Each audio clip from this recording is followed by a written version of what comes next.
I'm not sure. I hope I'm doing the right one. So he'll come tell us if I'm not. All right.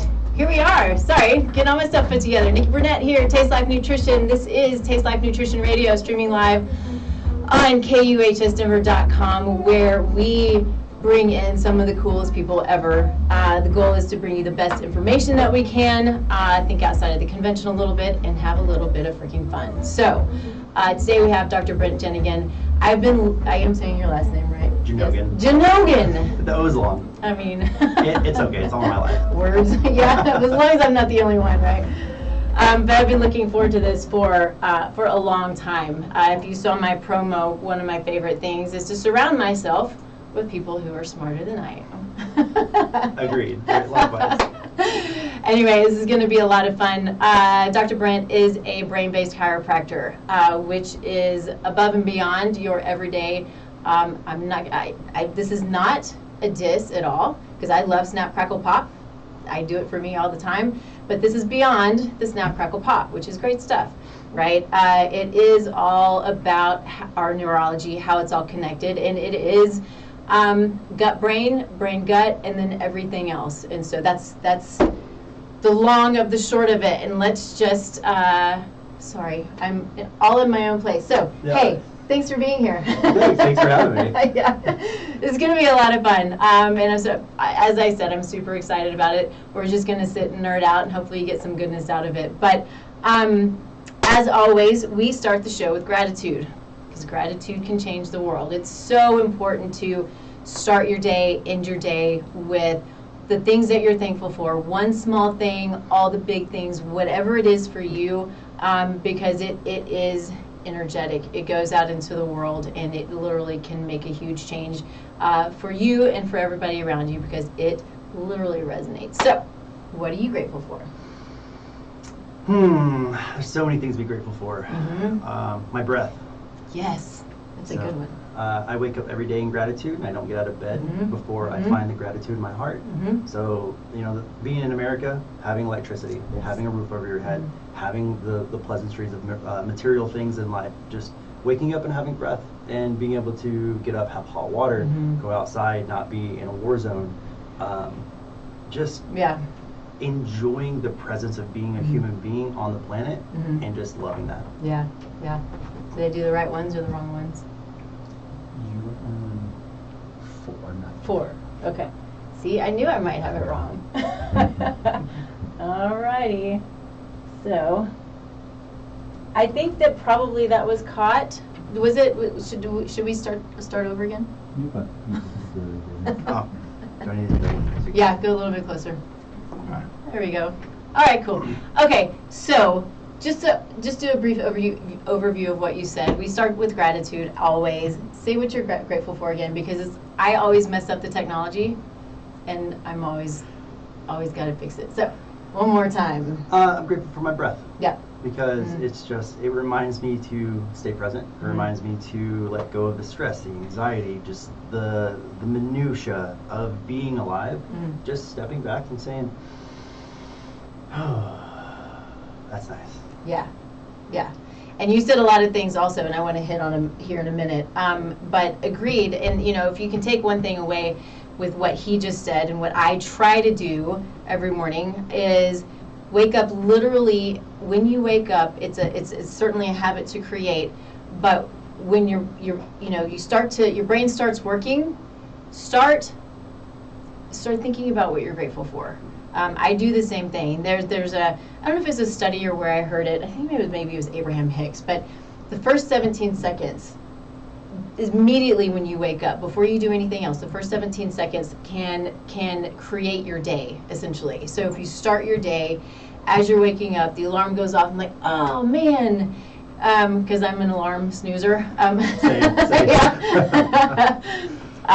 But you just lay there for a little bit and just be excited for what's to come. Even if it might be a hard day, know that there's goodness that comes out of the hardness of life, which is what makes us grow and creates us and helps us to be the people that we're here to be, and do the things that we're here to do. So I'm grateful for, and I want to give a little bit of a shout out to an organization called the Dames. Megan, if you're listening, you're doing amazing things out there. So I was at a 3-day conference over the weekend. I went straight from Hawaii to a 3-day conference, so I'm like, still playing catch up and everything. But it was an amazing conference full of businesswomen, entrepreneurs, where we come together and we share and we give ideas and we have a lot of freaking fun, and we, it's all of the things that you do as an entrepreneur supporting other entrepreneurs. I'm grateful for being able to go. I'm grateful for this organization, all the women in it. It was a fascinating, fun, enlightening experience, and I'm looking forward to next year. So if you are a woman entrepreneur or a C-level executive of a company, this is a group for you. Really amazing, supportive group. So, all right. Let's move on to the fun stuff. Yeah. So one of the things that you said, though, when you were talking about your gratitude, that really hit me, because you are ex-military, yes? Former Marine. Yep, former Marine. You're actually 2 weeks in a row now that I've had somebody on who's ex-military. Love it. Yeah, so we are super grateful here for our military and all those who serve and are out there to protect us. So thank you for that. Absolutely. Really. Just my heart, man, it's good stuff. So we are grateful for that, but grateful to be, here in the United States, where we have this ability to learn from each other, to educate, there are always agendas out there, but we have the ability for ourselves to learn and to grow and to find answers. Yes. And that's really what I want with this show, is to help people. Conventional is fine. We need conventional medicine. It has its place, certainly, but a lot of us also need to look outside of that when we're not finding the answers that we need. And I want to help people to look outside of the conventional a bit and see that there's so many people doing such beautiful, amazing things, who are really here to serve, to give their heart, to grow, but then to help others grow, and then to help others feel freaking good, because we have this really, really short life, and every day that I get older, I'm like, man, life is short. It's quick. It is. It's so fast. Those days and weeks are flying, Yeah. and all of a sudden it's like years. And growing up, our parents were always like, hey, once you get older, those years start flying by. Before you know it, you're 40, 50, 60, 70 years old. Mm-hmm. And it's like, I'm 35 this year. Yeah. And I look back, I'm like, oh, it's nuts. where did it go? And it does. It speeds up. I am 51 this year, and it's fascinating, because I wouldn't be anywhere else, right? I wouldn't be anywhere else, because I've learned so much, but I know that there's so much more out there. Always. So excited for that. But we want everybody to do their best, to feel their best so they can do their best, and that's why we're here. So I want to dig in. I want to start by digging into you. The who you are, the why you are, what motivates you, what excites you. You can always see his bio on on the Facebook page and on Instagram, but we like to hear it from you, and especially what gets you up in the morning and gets you excited. Yeah. Where to start? It's a lot, yeah. I know. So back in 1988, no, I'm just kidding. Honestly, for me, I like to get out of my own way. It's about other people. Mm-hmm. So I show up, and I show up with integrity to help other people. Yeah. Because it's really about helping other people and guiding them through life. Like you said, we have this amazing body that's so adaptive, is so resilient, it's capable. And we always have more to learn. There's always going to be something more to expand on. Mm-hmm. And so the greatest focus we can do is focus on ourselves. I love the story of the Oracle of Delphi. There's a temple that everyone would pilgrimage to, and then before you entered the temple, across the top there was an arch that said, know thyself. You could not enter the temple to get your prophecy read by the Oracle until you knew yourself. And a part of that is knowing who you are internally. Mm-hmm. Who am I? Who am I showing up as today? Mm-hmm. Who am I showing up as right now? Mm-hmm. If you're out of integrity and you're not holding yourself accountable and you're not responsible to the actions that you're doing every day, then it's a simple task of getting back on track. Mm-hmm. And sometimes that's hard conversations. Yeah. Having someone to coach you, someone to help guide you. A lot of times our nutrition's out of alignment, our lifestyle, our habits, our routines. Our thoughts. Our thoughts. We're going to dive into thoughts. Neurochemistry and how it changes your biochemistry and how all that conversation happens. Thoughts dictate and manifest our future. Yes. If you're depressed, it is a mental state. You are mentally changing your neurochemistry to affect how you show up organically. So for me, it's just every day I get up and I focus on just getting a little bit better, 1% every day. So that way, that person that walks through my door, that person I can have a conversation with, that barista I have a conversation with when I buy a coffee, all of that, it's those small interactions that matter to me just as much as the big ones when people come into the office. Yeah, well, it's huge. I mean, every day is growth. And what I love about what you're saying, because this is what I say all the time, is we are responsible and accountable for what we put in our mouths, what we put on our body, what we put in our environment, in our yards, right? The thoughts that we have. Now, sometimes we need the coaches, the experts, the people to help guide us, and to get out of our own way, right? I need that. I know I need that. So I have coaches, right? But having the understanding that I'm the one who's accountable for my actions, which means we all have this amazing amount of control and power in our outcomes. Yes. We have this thought, and I hear this in practice all the time. You probably hear the same thing. It's my genetics. It's bad luck. I'm just getting old. And it really is, yes, we all have an expiration date, of course, but we have the power on in a lot of ways, how quickly that comes. And it's not about, the whole anti-aging thing. Yes, I want to be as young as I can for as long as I can. But I want to ensure that what I'm doing today is allowing me to live my best life for however long I have. And the amount of control I have is, it's amazing. It's huge. Huge. Yeah. Yeah, it's such a beautiful conversation, but like if you're telling yourself narratives that are like that, like, so as a chiropractor, my job is pattern recognition.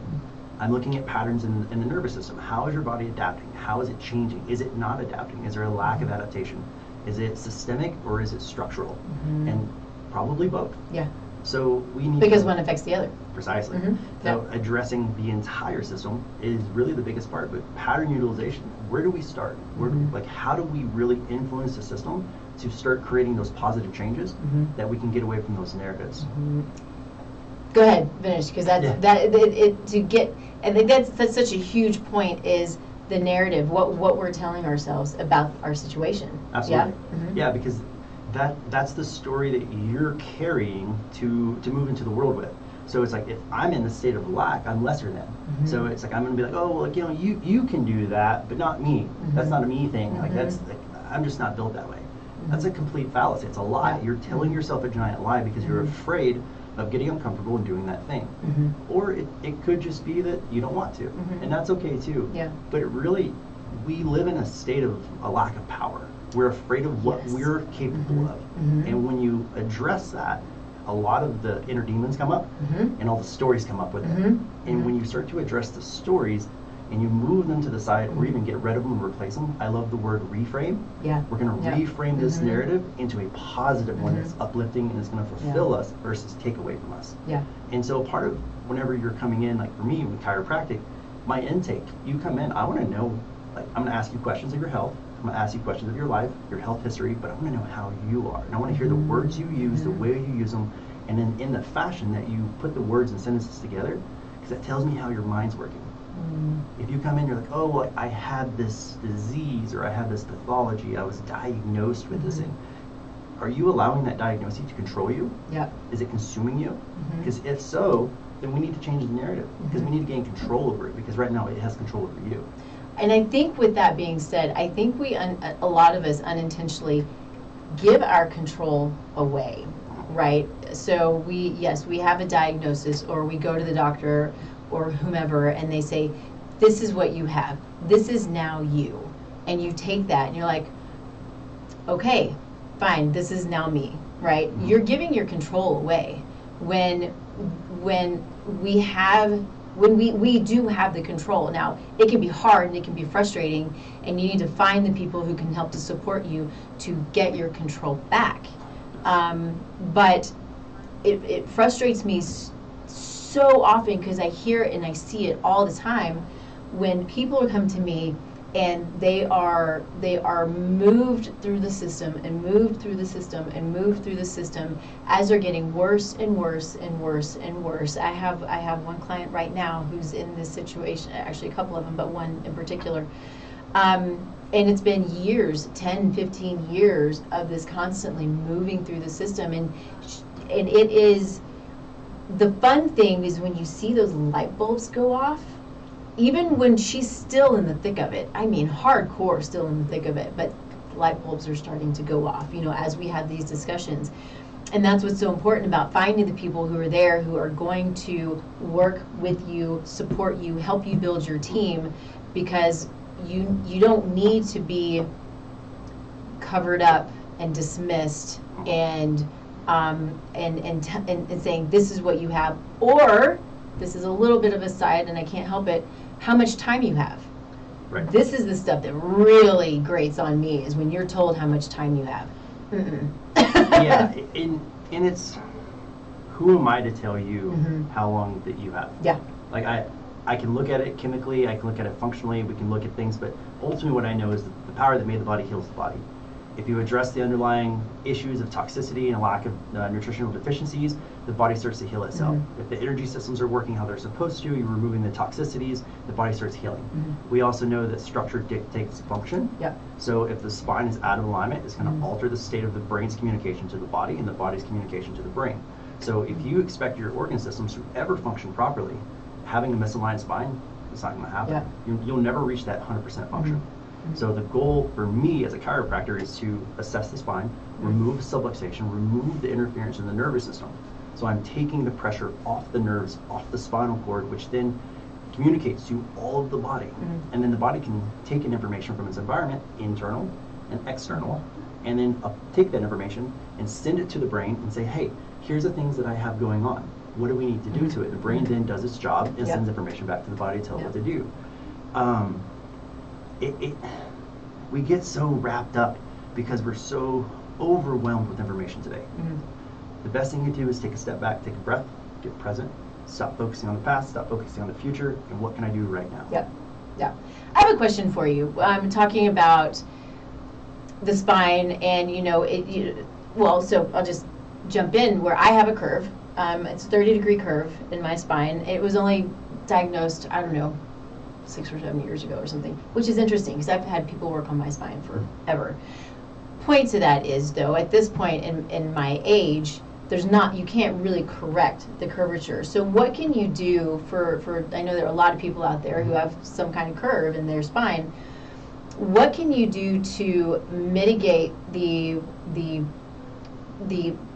dysfunction of organ systems when you have a sort of permanent misalignment?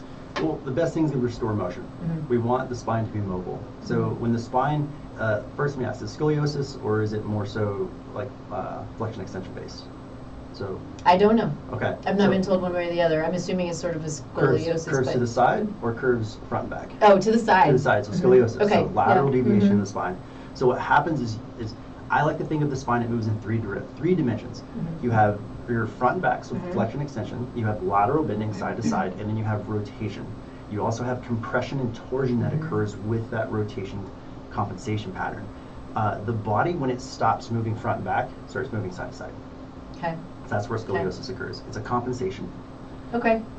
We know that if we do have a higher degree of scoliosis, it can be reduced. Now, putting it into a complete remission, that would be something that would take probably many years of effective care and being very on top of that. There's a lot of science coming out now, and for chiropractic specifically, chiropractic biophysics is one of the most researched techniques in all of chiropractic. They have phenomenal results on correcting the spine. Interesting. I actually utilize some of their techniques and their protocols in my office to help create that corrective change by using the gravity that we have on Earth to mold the spine using different types of wedges and blocks to position it and mold it.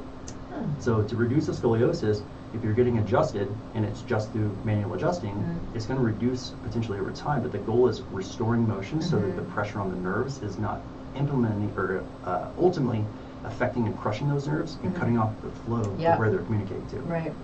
Right. So yeah, I think that's I don't know if everybody understands this. It took me a long time to really get it, but if you have these subluxations and these issues where you're not getting flow, so you're not getting nerve flow, right? You're not getting blood flow. It's kind of all of the things. It's cut, right? Well, so you have as the nerve exits the spine, the nerve root itself is where the compression occurs. Okay. And then in the cord, which sits in the middle of the spinal column, when the spine is out of alignment, there's ligaments that twist and pull on the cord itself, affecting how the cord communicates to the brain. When the cord has tension on it, it's going to affect the type of communication. That could be pain, it could be temperature, it could be discriminative touch, it could be crude touch. It could be a multitude of different things, autonomic function of the organs. It could be muscle function in balance and coordination. It could affect you in different ways. So one person that, say, has a misalignment of one bone and the person has the exact same bone out of alignment may have different symptoms because the bodies are compensating differently. Yep. So I want to put this sort of in terms where the two of us sort of come together, which I think is kind of cool too, because if you know me, I'm going to talk about gut health and all of the things that can be affected by gut health. And remember, if you have gut issues, ask why. Always ask why. But this can be a big part of an issue with someone is if you're dealing with GI dysfunction, is there a structural component to it? Because if you have these nerves that are cut off and your GI is not functioning properly, then you're not absorbing your nutrients properly, which is going to continue that downward spiral. It's going to create more stress, which is going to continue that downward spiral, which is going to create more inflammation, continue that downward spiral, right? Yeah. So, and then, I don't know, we'll go back and then create more brain dysfunction and then more, nerve dysfunction and neurological dysfunction. So what we see so often are these, and why we want to put teams together, right? Put your team together who's going to help you and keep you, managed, because we have these, and I experience them with my clients so often that it starts here and they're like, and this happens, and this happens, and this happens, and this happens. And you don't want it to get out of control like that. No. Yeah. No, because at that point we have to kind of wipe the board and say we need to start over and we need to really address your lifestyle because the lifestyle habits, routines are what are dictating the changes in your health. Exercise. We at minimum need 10 to 15 minutes of exercise every day, 80% heart rate, getting the blood-brain barrier to dump all the cortisol. So that way we spike our heart rate, we get it up to 80%, the body gets the endorphin, get the good feels, and then we dump all of the quote-unquote negative hormones out of the body, so then the body can start to replenish and heal. Basic things, getting sun in the morning. Yes, get sun. Don't be afraid of the sun. Please don't be afraid of the sun. It's like, it is the thing that runs our solar system. Without it, we can't live. Well, yeah, it is life. And we have, let's say our mainstream world has made us so fearful of the sun. And is it mainstream? Is it these products who are trying to protect us from the sun and slather this trash on our skin that then gives us cancer, or whatever kind of mitochondrial dysfunction? But sorry, I can't help but to just love the sun. Vaseline, don't use it. Yeah, right. Right. Neutrogena, don't use it. Right, Neutrogena makes me crazy. Gosh. So anyway, carry on. Yeah. Well, and it's just the organic human being. So if you take away the context of what is a human being, just look at it from a scientific standpoint. The human structure requires food, water, sun, and activity. If you're not getting those things, the biological system doesn't work. It's pretty simple. It can be, but we've driven ourselves into a hole by over-consuming technology, producing our food, and then ripping all the nutrients out of the soil. That's why we have enriched and fortified foods, because we've destroyed the soil that we're growing our food in, and now we have to alter its state to get, quote-unquote, the nutrients that we're supposed to get. And we're trained to look at these boxed and processed foods and say, oh, it's got nutrients in it. Yay, I'm going to eat that. It's healthy for me. And they're synthetic nutrients. It's not good. Yeah, it's actually doing more damage. And so we can dive into like leaky gut. I target a lot of leaky gut stuff because a lot of the times autoimmune deficiencies, diabetes, and things like that occur because the gut's being destroyed due to a high carbohydrate diet. We're consuming a ton of carbs. We go into essentially a insulin sensitivity and resistance phase. We go into hyperinsulinemia and then become type 2 diabetic. And that's because of the nutrition and the lifestyle that we're utilizing every day. So if we take a step back, reduce the amount of carbohydrates we're consuming, focus on more of a protein fat-based diet, which your body is built, amino acids come from protein. Those are the building blocks of the human body. Fat, your brain is 60% fat.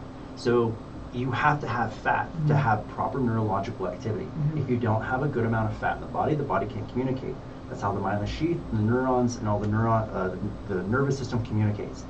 So if we don't have those things, the body can't do what it's supposed to. And then if we're in a state of toxicity because of the amount of carbohydrates, the body's trying to break down all of the glucose and all the fructose and all the carbs and starches. Your body's constantly under a state of stress.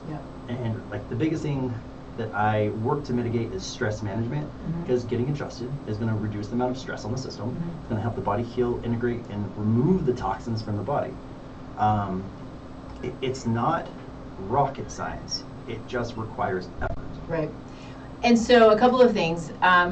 First, I think so often when we hear the word stress, we're thinking, work stress, relational stress, these whatever is outside of us.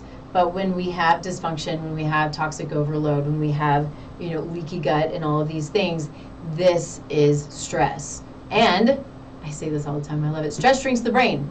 So we, of all things, stress is the labs too, is it's the body talking to us on a piece of paper. It's the most amazing thing.